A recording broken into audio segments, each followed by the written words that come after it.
What's up, everybody? You thought we ended, but we have not. We're back for episode 11 of Trivela Hour, and today we have a very, very special guest. We brought on Rob Palinka. What's up? What's up, man? How you doing?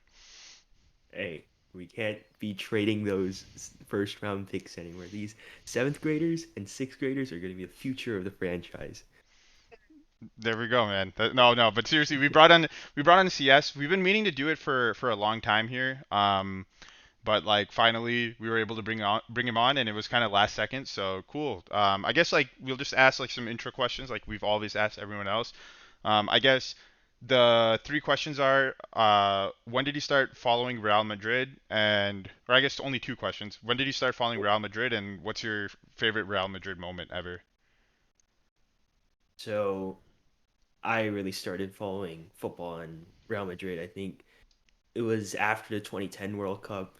Um, I think yeah no that was when South Korea lost to Argentina in the group stages, and then we went on to the round of 16, lost to Uruguay. Um, Great match.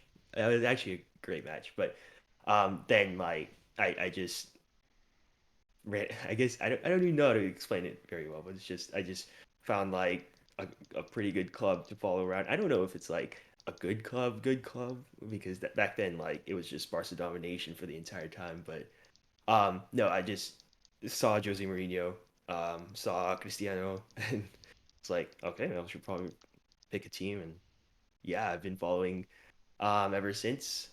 Um, I guess my favorite moment would probably be the Decima, just because that's like, I mean, it's like I've been hearing from like other people that were following Real Madrid that like, oh, like it's been years since we've qualified for the round of, I mean, the quarterfinals, and like it's been years since we won a Champions League, and that's like our goal, and that's everything Florentino is looking for, and like I heard all that lore, but I guess that's like the final moment where it all culminated for me. So yeah.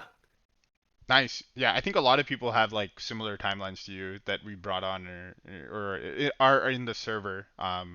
A lot of people who we started following yesterday too, but it's all good. No judgment, but yeah, I think that's a pretty common thing. Outside of CS joining us, we have Vedant. What's up, man? First of all, happy birthday, motherfucker. You're now finally a boomer. Yeah. So celebrations. How was your birthday week, bro? Did you do anything cool? I went out with my girlfriend, like we went for dinner and everything. And it's Chinese New Year now. So happy Chinese New Year to everyone who celebrates.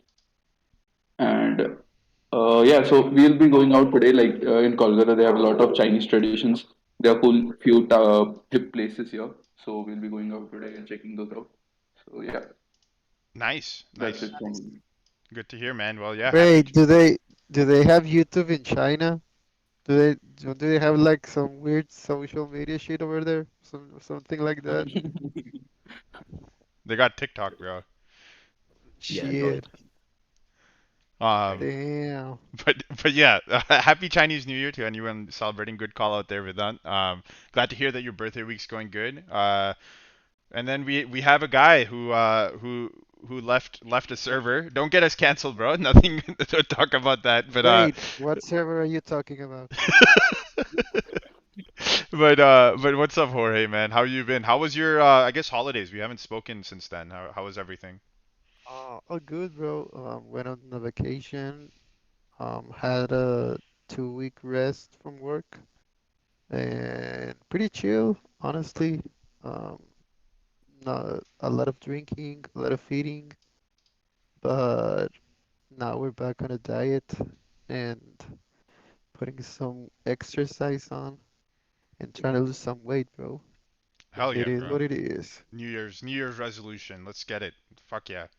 Um, Yep. but okay. Anyways, we got a lot of fucking poverty to talk about today. In a lot of different fronts. So let's just start from the main poverty moment. I mean, there's been a lot. I- Yeah. I'm just trying to think what's happened. There's been so many fucking matches, dude. Like it's just been a fucking spam of matches. Um, but let's just start with the Barcelona match. I think that's a huge talking point. so many fucking mistakes, bro. And like I think my main takeaway from this is that we just struggle against teams that know what they're doing and are organized and like know how to attack. Like last year in the Champions League, we were able to pull it out, but I don't know, like it just seems to be an ongoing trend of getting pressed and getting pushed into mistakes. Jorge, I'll start with you on this. What do you think needs to like change? Like, just give me like the number one thing that you saw in that game that really stood out to you. Well, for starters, Tchouaméni wasn't playing. I think that's a big factor of why they dicked us. But dude, I don't know if this is a hot take or not, but I don't think like our level of play even last year wasn't that great. I mean, what was good last year was that the team was organized on the back, and also we knew how to suffer in the big games because we like everyone treating. I mean, I don't know how can an intelligent person look at last year Champions League and say, "Oh yeah, we steamrolled, we clearly deserve it." I mean, fuck deserving, but dude, like last year's Champions League was a miracle. Uh, we played like really pray and fuck it, whatever happens. But to answer that, I mean, dude, I really I don't know how to say it. I think it's because Casemiro is gone and Tchouaméni, yeah, is pretty good, but dude, Case on the big games was hella clutch. Like Manchester United games right now, the big ones, he's been insane, and I think we're missing that. And Tchouaméni still can't cover that. I mean, I'm sure he will one day, but as for today, we're missing Casemiro. Like we're seeing how much relevance he had on that position, so he can stay back and cut passes, read the game, and he was a big part of our defense. And when you lose a big part of the defense, you suffer. So let's see next year, man. I think this year will be a fucking waste, but who knows? Yeah, I think those are some good points. Like Casemiro, huge absence, obviously, and then the when your replacement for Casemiro is also out injured, that's gonna cause a lot of problems. I guess I'll turn this over and kind of move forward at one point, and I think a key problem that I noticed was at the fullback position. Like Mondi Oh, and Carvajal were just fucking off their game in a variety of different ways. Um, Vedant, I'll turn this one over to you. Do you think that Mondi and Carvajal can turn it around this season? And let me also follow that up with being, what should we be targeting replacements at this point, or do you think this is just temporary form related? About Carvajal, I think he's done. I think he needs yeah, like a proper replacement. We need to look for something right now. Like even if he turns up in the big games, like we saw against Liverpool, like we saw against probably City, he turns up in the big games. Yeah, sure. But he cannot go on a long stretch of games right now where he can produce consistent performances one after another. He definitely needs some competition and he needs somebody to give him like the rest for a long period. So in on the right back spot, I think we need like Odriozola. We are not counting on Odriozola for anything. Like Lucas Vasquez is starting over Odriozola, so that should tell you everything about how much Ancelotti counts on Odriozola.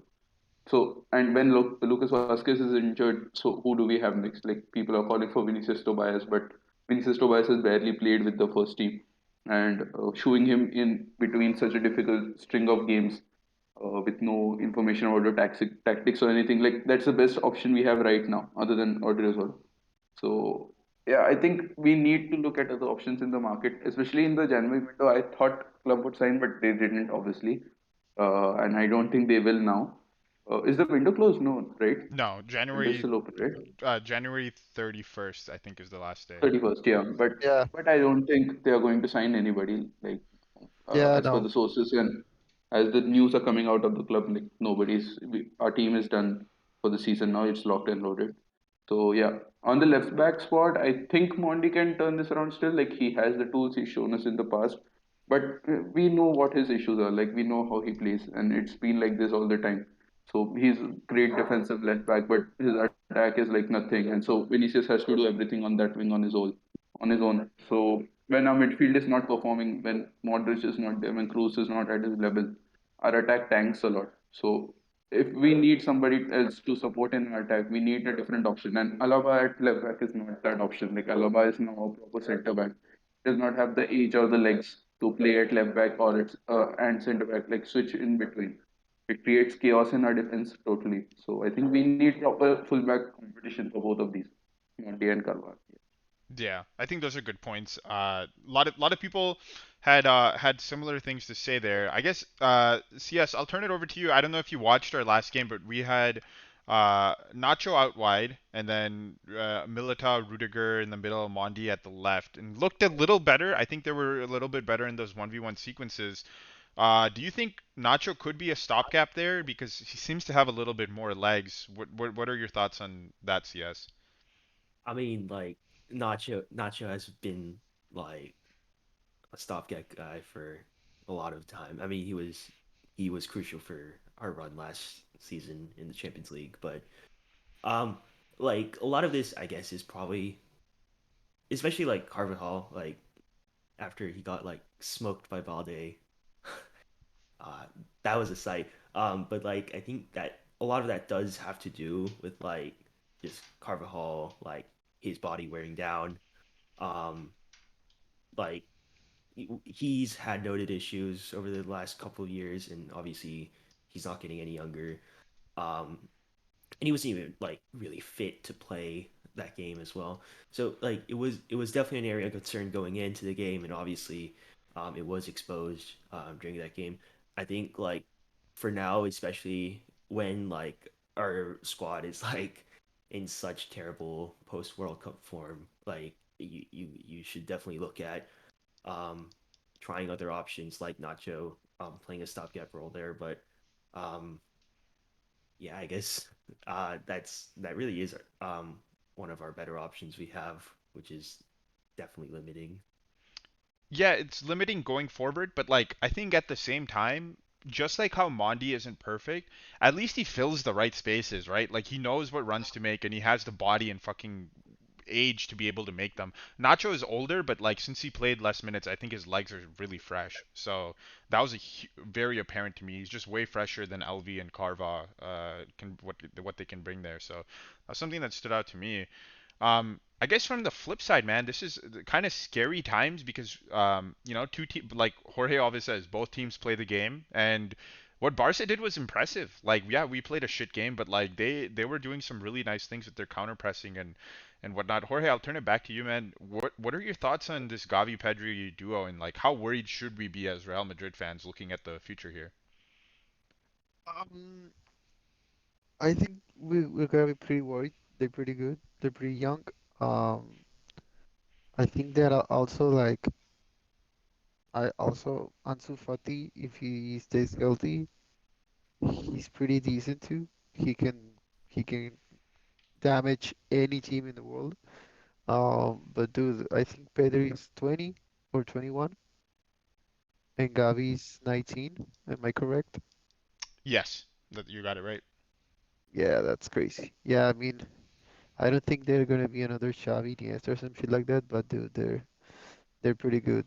And I don't see Barca selling any of them unless they go on another pretty nasty financial crisis. But I mean, we gotta trust in that there's gonna be one manager that's gonna be actually capable of developing Camavinga, Tchouaméni staying on the team and getting better. Who else? Dude, if we don't get Bellingham next summer, or I don't know, then we're in some deep, deep trouble, man. Because Fede is a pretty good midfielder as well, but I don't see a midfielder of Camavinga, Fede, and Tchouaméni. Who the fuck is gonna create chances? Like it's none of those guys like roll. Yeah, so I don't know, man. I hope there's a solution because it can get pretty nasty in the next few years. I mean, yeah, who needs chance creation from the midfield when you can just give the ball to Vinny and have him get Too fucking many. triple teamed? Yeah, That's been their yeah, true. tactics for like the last like 5 years, but True. um but yeah, we do have a resident Castilla watcher and guy who knows a lot about those players. Yeah, Vedant, I'll just yeah. turn this over to you, man. This is your floor. Are there players there that like have that sort of potential right now? Maybe okay, Gavi and Pedri are really really high potential, but like guys that can make an impact, or is it more just like the current crop of players aren't really fit, or and Carlos making the right choice, or Florentino's making the right choice? Where do you stand on that debate? Like, should these guys be getting more minutes? Mm, Looking at our bench, like what are our bench options? Hazard, Mariano, um, I think Asensio. So Ceballos is a good option comparatively. Like he has done something when he has been thrown on, so he's a good option. But other than these guys, like what all options do you have? So I think it's better if like the club looks at Castilla. Like whenever the club has decided to promote players from the Castilla, they've generally done well. Like they've never disappointed, and they have shown hunger and they've shown passion for the club, and they've played the lights out on the pitch. So that is one thing. And technically, I think like a couple of kids are like at the level, and unless we give like chances to them, like we cannot compare third division play. Obviously, like people say, we cannot compare third division players to first division players. Like there's a big jump, but at the same time, like the players that they are playing with are also third division players. So they are playing in a third division team. So I think it's a fair comparison. I think a couple of players like Nico Paz is very good. Arribas is obviously playing lights out right now for Castilla. He's been carrying them game after game. And like if I think Arribas is at the level that if we insert him in this team, he could be a very good player. Like his play style is, I think, similar to Odegaard right now, from what I have seen. And yeah, I think even in the juvenile level, like there are a couple of good players. Like Manu Angel is there. Manu Angel is a very good player. So we have a few like good gems in Castilla, and it will really hurt to see if they go in like some other team, like with what happened with Achraf, with what happened with Odegaard. So yeah, I hope the What? club. Oh, sorry. What does Nico Paz play in Castilla or Juvenil? He plays in both. Like he's Oh, not really used by Raul right now in Castilla because he's like younger and his physical level is not at that level. But he plays in the Juvenil A mainly. But he's used in Castilla also at times, is mostly in he a Juvenil. midfielder or a winger? A midfielder. Yeah. He's a Oh, proper like central midfielder. oh, nice. His profile is similar, like I would say, similar to Modric, kind of like from what I've Okay, seen. He reminds me okay, of Modric. See. So he's a okay, good nice. player. I think the club should look at him and Arias for now. And like Alvaro was tried, and Alvaro I think is a good striker. He's tall, he's fit, he likes to press, he likes to push forward, and he does a lot of dirty work. So I think if the club wants like a backup striker, like rather than Mariano use Alvaro, who gives like what will happen? Mariano is not giving you anything anyway. Mm. So why not Yeah, try that option? yeah, I agree. Yeah. Well, thanks for that breakdown. I think for whoever's listening out there, those are all like some great options. And the last thing I want to add is that seems to be a lot of hesitancy from our fan base about going with youth players because hey, like they might not perform up to the level and stuff like that. In my opinion, you don't really know what these players have until you actually give them an opportunity. And Yeah. people are like, "Oh, we aren't a development club. Haha, we're what do you think this is, man?" I'm like, "What? You're literally losing out on talent and wasting money buying fucking squad level players. Like if you could go buy a proven quote unquote squad level player for like 30, 40 million, fill your entire bench up with like Hazards and Marco Asensio's and whatever. But like I think on the flip side, you need to be able to roll the dice a little bit. Like it doesn't have to be 100% one way or another. You can give some of these guys a chance, and that's what Exactly. Barcelona was forced into doing. Like because of their financial situation, Pedri and Gavi came up as complete randoms through Xavi's system, right? Okay, not complete randoms, but they didn't blossom into the players that they are today if they wouldn't have gotten that exposure. Balde is another perfect example. Yeah, If Balde was at Real Madrid, Bald. he would have been sent to loan right now in the Segunda, 100%. yeah. So Dude, Yep. also like I don't know if you guys remember when Chelsea got also a transfer ban. It Yeah, was I yeah. think the first season Lampard coached Lampard, them, yeah. Yeah, yeah. and they started to play Tammy Abraham, Ruben Loftus-Cheek, Reece Mason James, Mount. Mason Mount, and dude, I mean, some of those guys are still there, and they're pretty decent. And like Tammy Abraham and Loftus-Cheek, like they also sell their roles. So, dude, what could go wrong? You gotta take a shot with these young guys at some point. So fuck it. Exactly. Yep. Yep. So good discussion there. I think CS, I wanted to turn to you and ask about kind of at a more high level perspective. We seem to really struggle against teams that can press us or counter press us effectively. Barcelona was able to take our lunch. We can't even, I don't even know if we can properly play it on the counter at this point because it seems like whenever we do get the ball against these teams, we just play sideways passes, don't have the legs to make runs in behind. How worried are you about that coming into, we're playing in Anfield in like a month from now. They're not in the best form, but that's going to be a struggle. And throughout the Champions League, you're going to play very aggressive teams. What are your thoughts on that? And then, what do you think some of the issues are when it comes to seeing those types of squads? So I think like I guess if I started the issues in general, I think it's like we are getting very predictable in what we do. It's like we like to talk about like oh it's just Vinicius and Benzema and that's just it and we're just nobody else's and it's actually contributing to the attack. But like a lot of times, especially like after the World Cup, that's actually like pretty darn true about how we try to play. And like I guess it's just like after the World Cup, teams just I mean even before the World Cup when we started to drop in form right before it started, like people were figuring like teams were figuring out how we try to play and just working around that. They will triple team Vinny if they need to because that's like by far the biggest attacking threat that we have. And like I guess the reason we started off so hot was that we had like a certain way we could continuously like ram down the throats of people. I mean, other teams, and it would work definitely against like lower Liga sides. But like now, um, especially against it even worked against Barcelona because like we were able to counterattack very effectively, and like all of our goals were from counterattacks in that game. But like I guess especially like if we're not going to be able to counterattack effectively, that's just killing all of our attacking threat. And considering how our buildup is being severely limited because of the form and because just like people like teams know how to deal with our buildup now. Because they know how to deal with their buildup, they can just stop any type of attacking threat that comes out of our kind of comes out of our side, and that's probably just like the biggest problem going on right now. And um, yeah, I guess it's the problem like dealing with the press.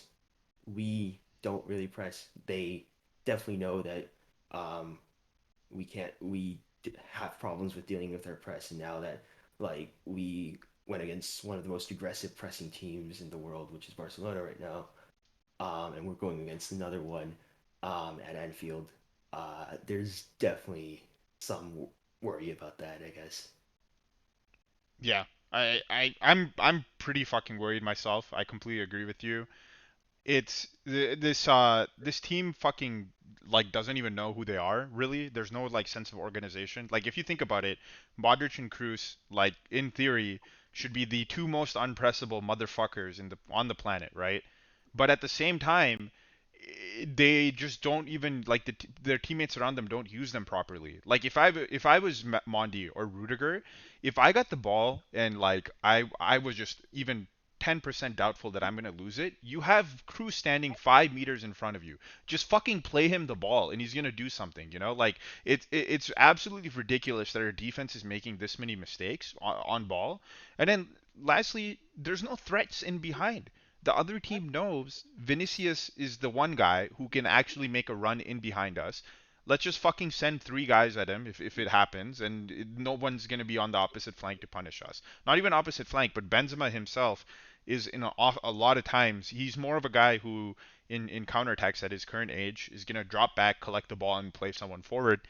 He's not going to be able to like really hurt you on the counter at this point, in my opinion. Anyway, so Yeah, like no, you're right. you're pretty fucked, man. Like Vinny's just fucking destroying the other team's entire defense. He looks across, he looks up, looks across. Marco Asensio's still stuck in the fucking locker room, jogging out, dude. Like, what the fuck is this? Like, I seriously do not understand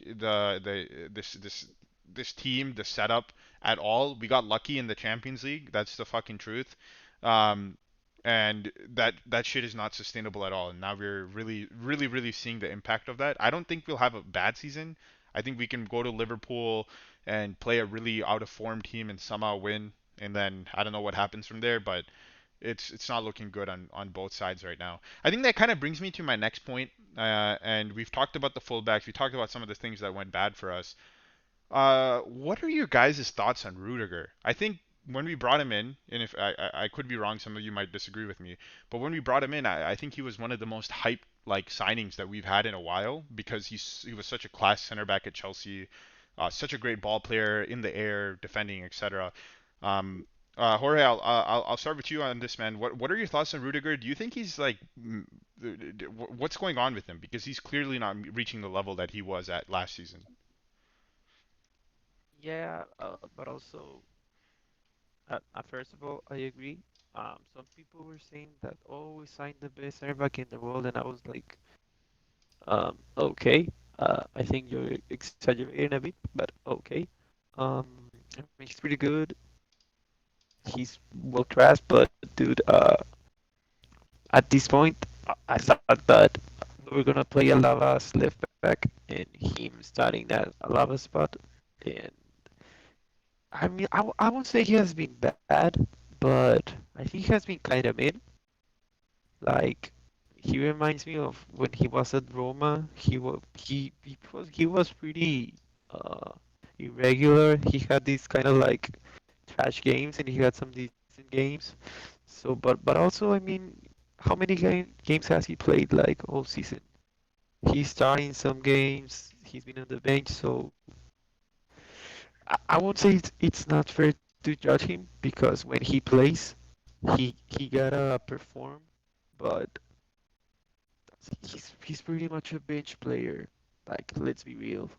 He's like our backup center back, so it is what it is, man. Like I say, it is what it is a lot, but so this season so far, like my summary of this season is it is what it is. So fuck it.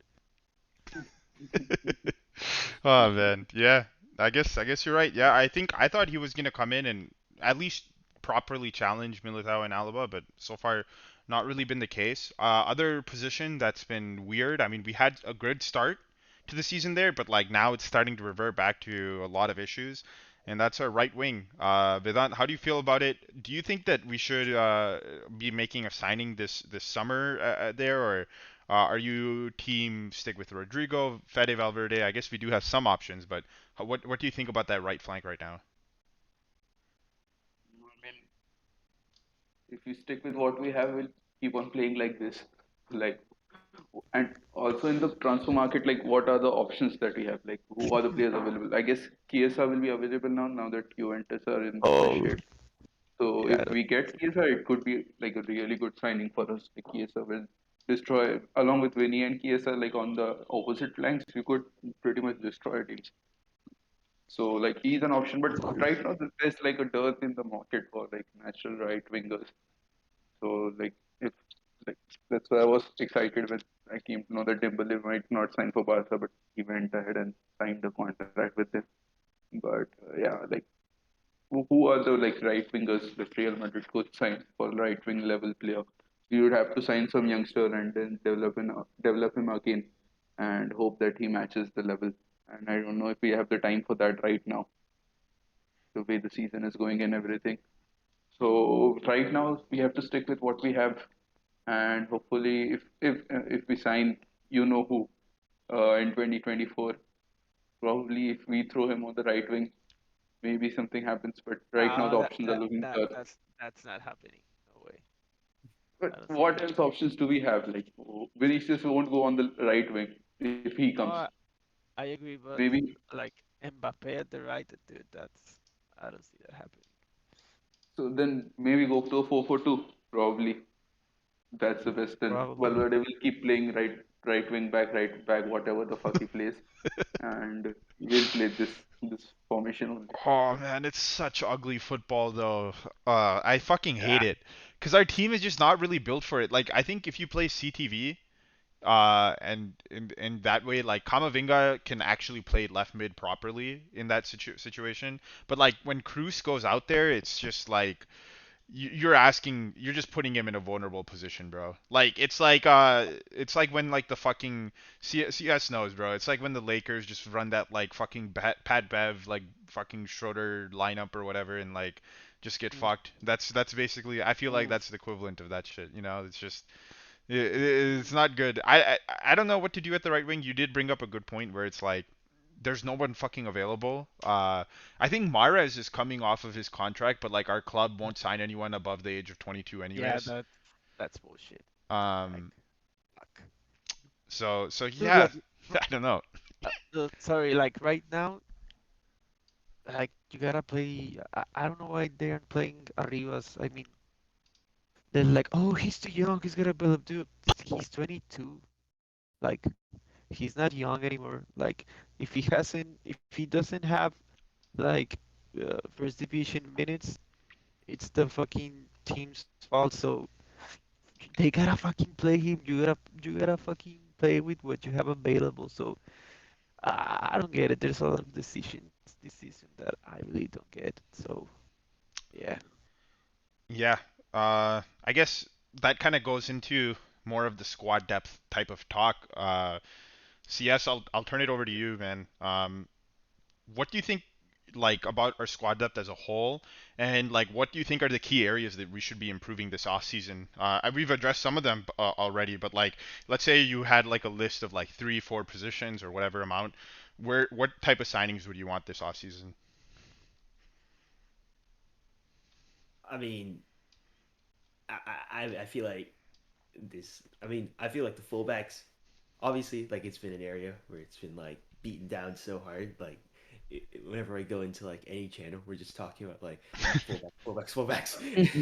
But like, I mean, it's that dire of a need that we're talking about that, and it's being reflected in our discourse. Um, but yeah, like considering like, I mean, I already talked about Carvajal, and like obviously Vasquez is what he is, but um, both sides definitely need improvements. I mean, if anything, like that could honestly be like top one, two, like number one, number two on a signing list because that's how dire that need is, I guess. And then like I guess it would be like a second fullback versus like a right winger. Um, yeah, I really I don't know what happened to like the football like generating system, like footballer generating system that's out there or something, but like they just like decided to stop making like left-footed right wingers.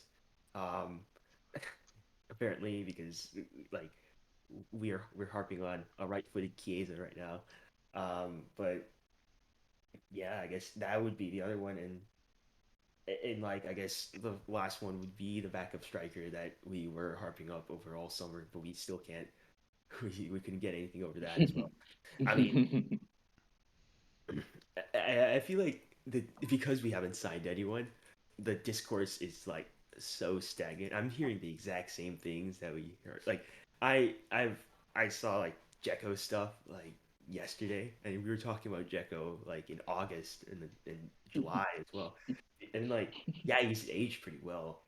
I'll say that, but also like that I guess that's like indicative of like the inaction of the club to try to deal with it right now. I think in terms of the you can definitely like use some Castilla players and like a name that cannot get off everyone's mouths, which is Fran Garcia. Like cannot just stop talking about him as well. Like at this point, like there's like such a low like it's such a low end like the risks like I would say like the risks of the consequences, the bad side consequence, like the low side consequences of like not getting trying to get like youth players involved compared to like at least getting them and trying to do what they are. There's such a big difference between them that even if they all flop, that's like just the fact that we tried is a lot better than like the fact that like we didn't even try to save a season by because we have like a very strict idea of what we want to be doing and we're not trying to adapt to the situation around us. So yeah. Yeah, I think that's well said. There were options this last summer, but hey man, you know, why make fucking signings when you have a policy? So policy over everything in life, I guess. For fuck's sake, man, this fucking shit pisses me off so much. It's Okay. like fucking, I don't know, weird shit. Yeah, bro, it's just stupid. I mean, I don't want to harp on it too much longer, but like Raul de Tomas is like another fucking one that pisses me off because it's just like he went for literally pennies on the dollar. And we RDT went for 10 million. yeah, 10 fucking million. We could have gone for RDT. I don't understand why we didn't go for RDT. 10 million for the second highest goal scoring striker in La Liga last year. I want to. 10 Yeah, and million. he didn't play for 6 months, right? Because Yeah, he his had signing was incident. late. Yeah, that's The his agent punched the president of Rayo Vallecano. really. Oh, Yeah. holy shit! What Bro, the what the fuck? fuck, I dude? didn't knew that. Yeah, that's why he didn't play and he apologized and everything. So now he's back on the court. Yo, Bro, that's kind of dope, bro. dude, Spanish league is fucking poverty. That's all I gotta say. Oh my god. Oh, the fucking shit that happens in here, man.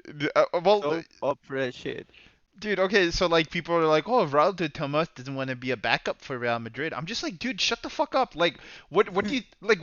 What do you think's gonna happen? We're gonna pay 9 million euros. You know what 9 million euros means to Real Madrid? 9 million euros to Real Madrid means as much as your fucking I don't know, like $2 means to you, bro. Like it means nothing. So they can purchase Raul de Tomas, and if he wants to fuck off after a year of having a very cushy job bench warming for Benzema and a very nice wage increase. If he really wants out, you can get 9 million euros back for him because his value is not going to go down. It just doesn't make sense to me. Like, what's the risk that like Florentino is so scared about taking here? Like, it's just I don't get it. I seriously don't get it. Um, like meanwhile you have like Arsenal reinforcing like a third backup player at like some random position because they're like trying to Yeah. win and it's just like like what the fuck are we doing, bro? Like it's getting too far. This is the most pissed off I've been at this club in a while. You And mhm. sorry. You know what like scares me the most? Well, not scares me. It scares being scary is so fucking ridiculous, but like worries me that they don't have they don't know that a backup plan for failed plans exist. Like, do you know what's gonna happen if we don't sign Bellingham? Nothing's gonna happen. Like, they're gonna bring back Isco or some shit like that. Some fucking ridiculous out of pocket shit. If we don't sign Bellingham, we are fucked. Like, really fucked for like the next 4 years, 4 or 5 years, or some shit like that. Because they don't know what to do when like their main objective or like the main goal or main target doesn't happen, doesn't materializes. So we're fucked, man. We're really fucked. No, I'm just Jorge just gave me some nightmare fuel. Like in my head, what I imagined is like Jude like fails. We get the Romano tweet that he's like going to Liverpool or whatever. I don't know, whatever, some fucking shit. And then like 5 days later, I wake up and there's just a picture of Isco and Marco Asensio standing next to each other with Real Madrid shirts, and it's like 2027 on the back of them, and I'm like, for fuck's sake, man! Like, come on. Is Picha Bros. Roll it back. Picha Bros. yeah, the fucking Pizza Bros, bro. That was like the fucking most useless duo of all time, bro. Like that was like come on. Why did they get a nickname? Man, it just fucking pisses Uh, me off. But yeah. okay, so I guess moving on, we did get some good news. Fucking finally, we won against Villareal in a meaningless game in a fucking yellow ass stadium, which I hate. Like it's just so ugly. Um, Yeah. But we had some bright spots. We had some bad things happen. So let's just start off. I guess they scored 2 goals. Both again from like stupid defensive disorganization type things. Credit to them, they were playing good. I was impressed by their ability to move the ball quickly. Like they were playing some really nice flicks in the progressive play, and that I want to give them credit for that. It's not just us playing like shit. But yeah, they go up 2-0, and then we finally learned why Zidane benched Ceballos back in the days because he just did not want someone to fucking beat out his own legacy. That has to be it, right? Because this man, Ceballos, Danny came on and he was absolutely correct. CS, I'll start with you, man. What do you rate his performance? Were you surprised by it? I mean, I was. I mean, I don't know. It- yeah, it was great. It was crazy. I mean, maybe it's because I watched I mean, we all watched like complete garbage football for the last 3 or 4 matches before that. But and our midfield was getting overrun every single game during that span. But I mean, yeah, it was great. It was crazy and actually something worthwhile watching. And I actually went back and watched the entire time that he was on the pitch afterwards, and it was wild. That's all I can say. What do you think he adds? So what do you think Carlos saw? Because he took off Cruz for Ceballos, maybe part of its fitness. But how do you think that changed the game tactically? Did you notice anything with that? um, I mean, it probably a lot of it probably was. I mean, I don't really think Carlo was thinking oh, he can provide this thing, so that's why we're gonna put him on here, and it's gonna tactically work out or something. But it was just probably because of fitness and yeah, and Carlo thinks the same way that we do. It's just this game's meaningless in the end. Whatever Ceballos does is whatever Ceballos does, and that's it. But um, I don't know. Obviously it's also hard to really describe what he brought.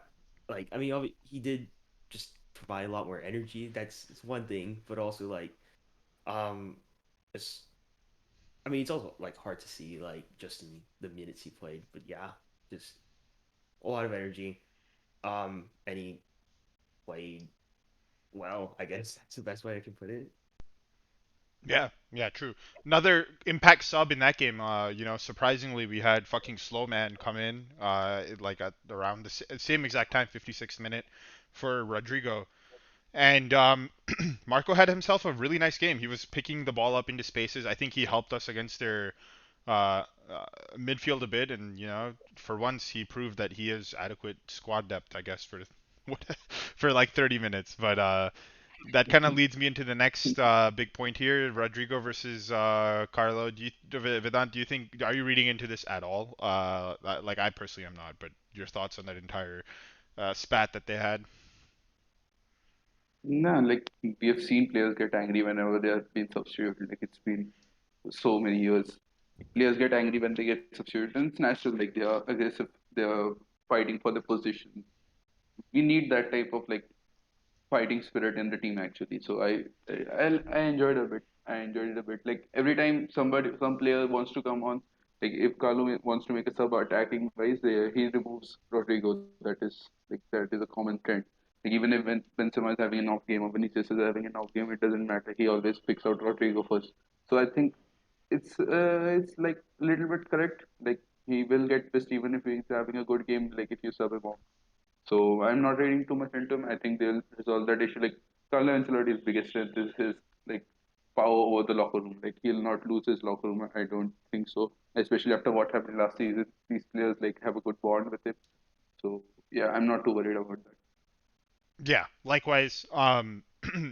Just want to note the Chouameni situation or whatever, where you went to like fuck some models or whatever. Like, you guys He shouldn't went care to the about that. he Go went ahead. to the FBA Paris game. I think that's what he did, and whatever fashion walkway that shit You he want to did. see the fucking Pistons play The at Bulls Paris? Pistons. Oh my Oh god. my God, that's gross. Okay, never mind. You hate on Yeah. him. Who the fuck in their right mind would go watch that fucking nonsense? Jesus.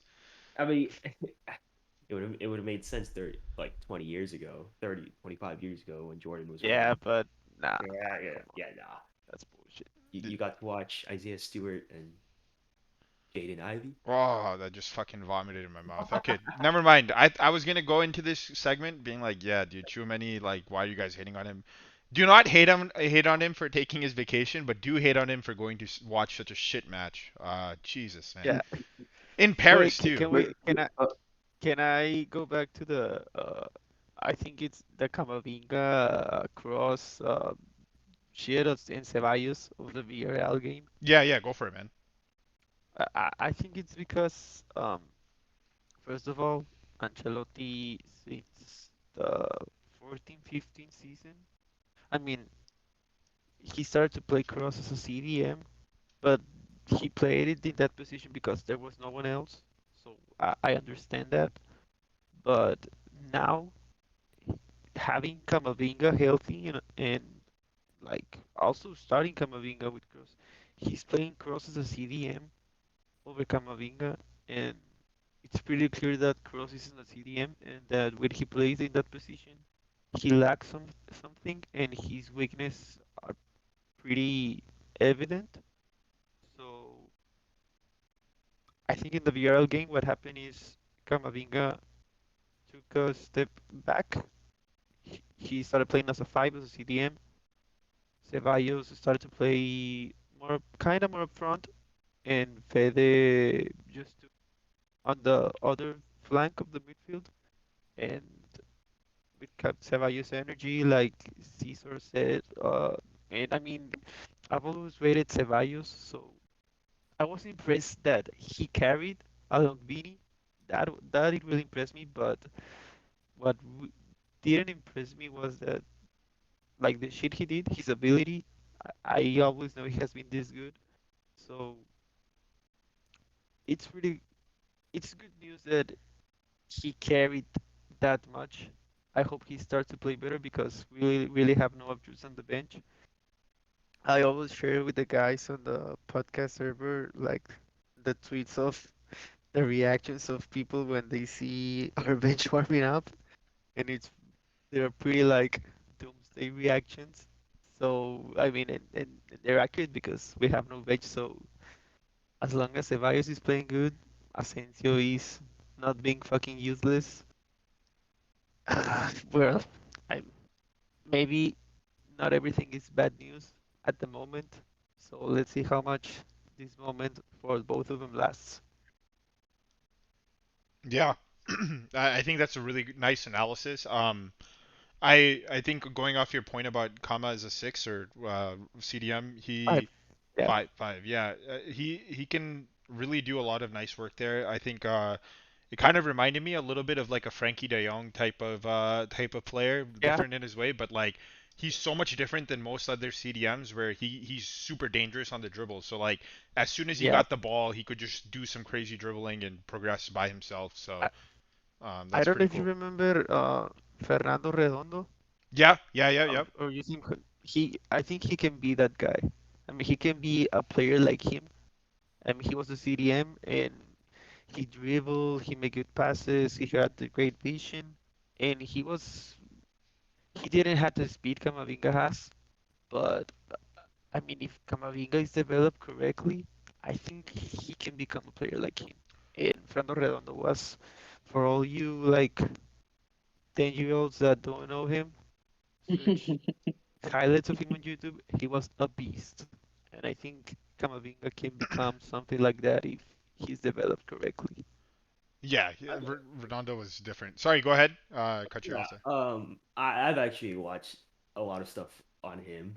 It's like one of the few, like when Argentina and Real Madrid wasn't that big of a thing, right? Yeah, Because Messi. But like, um, I think the thing with him was like he couldn't like. I mean, he was like he played deep, like he was, and like he could play make and dribble and do all that stuff out of that position. But I guess the one thing with him was like he was like obviously not like a crazy good defensive presence as well. But like I guess one thing that Kamavinga does have that is that kind of defensive presence that yeah, the obviously it's tackles. not, yeah, obviously it's not like Yeah, a crazy like he's an actual CDM like he that can like a destroyer Casemiro type, but like I guess that's an angle that he does have, and maybe if he can figure out that like dribbling, playmaking game together, that can be a completely different new angle to the team.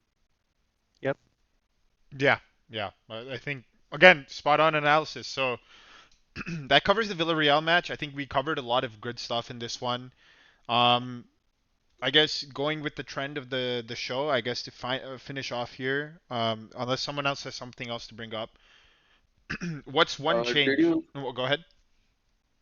did you see Carlos' quotes about Chouameni, like the Chouameni thing No. that happened? No.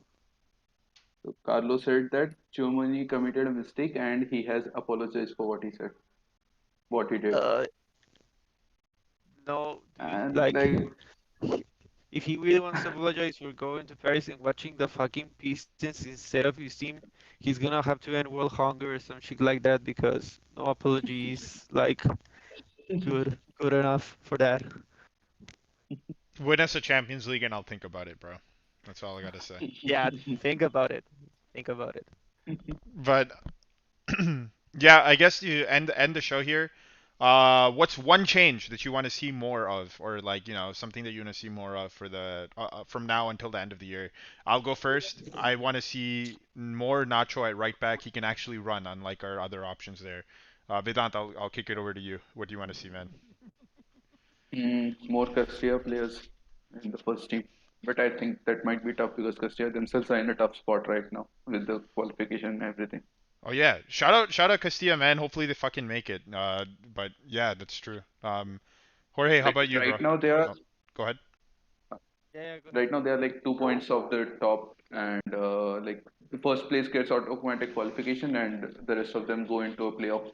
So if they get the automatic qualification, like we might start promoting Castilla players towards the end of the season. That will be huge. Hopefully.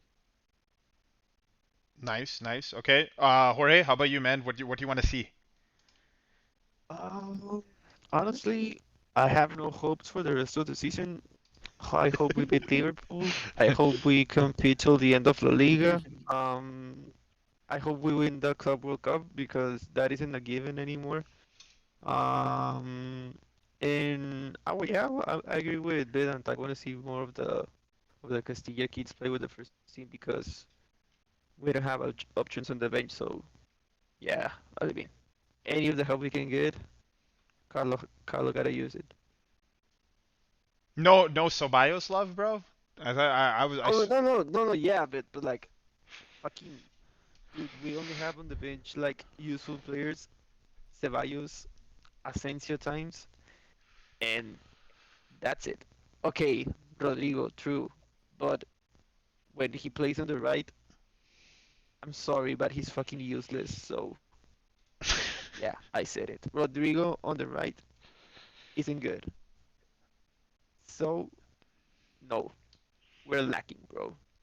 We're fucking lacking, and I don't want to go on melt mode because they're gonna start saying like, "Oh, it's a fake Madridista, oh Carlo and shit," like blah blah blah. Yeah, sure, whatever. Our squad is trash, bro. Our our fucking roster depth is hella short. So yeah, we need all the help we can get from Castilla. Fair enough. One thing I wanted to bring up there that actually I had planned for the show but I forgot was just a short bit, but what with Rodrigo on the right wing, one thing I was considering is what if you play like Tchouameni, Cruz, Fede midfield, and then in attack what happens is that Rodrigo comes and plays close with Benzema, and Fede goes out wide, like on the right side or further right side. Yeah, for me that's a viable option. Yeah, that's smart. But this team doesn't make smart decisions lately. Yeah, let's see, let's see. Okay, well, last one, CS. What do you want to change, man? What's one thing you want to see differently?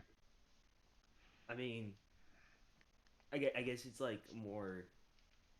I feel like we I want to see like a little bit more, just like trying to adjust, maybe like just because like obviously we're not in a situation that we like, so maybe we just try some different things and see what happens because like the risk is like like what's the risk of not trying, right? So just like in general, just trying different things, Yeah, whatever. Try crazy things. Yeah, I mean, just see what yeah, sticks because yeah. fair enough, man. Fair Don't enough. try. You. You gotta. Eventually, something's gonna work. But yeah, I think that's a show then. Well, I think we covered a lot of good stuff. We have a match tomorrow against Bilbao. Hopefully, this gets uploaded before then. But Oof. if not, hopefully there's gonna be a win in that one. I don't know. They're not in the best form, so yeah, we're hoping for all the But best. it's still San Mames. It's a terrible stadium to go to. True, Oh true. shit. Yeah, Vinny's definitely getting abused, so that's gonna be kind of sad. But yeah, I guess yeah, that's everything. Okay, well, I want to thank CS for coming on. It was nice having you, man. Finally, we were able to make it work. Is there anything you want to plug to our like five viewers? really just don't just be ready for more dog shit See. Lakers in the next couple of months. Fair enough, bro. Fair enough. All right, well, yeah, thanks for watching, everyone. Please hit the like button, and we will catch you next time. Follow us on Twitter. We have a new Twitter page now. Yeah. Oh yeah, true, true. Follow the Twitter page. Yep. Yeah. Link. We'll put the link in the description of the YouTube video. So follow us there as well. Yup. Sounds good. Yeah, give us a follow. We're on the way to becoming proper Twitter merchants. So that's like another positive development. But all right, thanks everyone. Thanks guys. We will see you next time.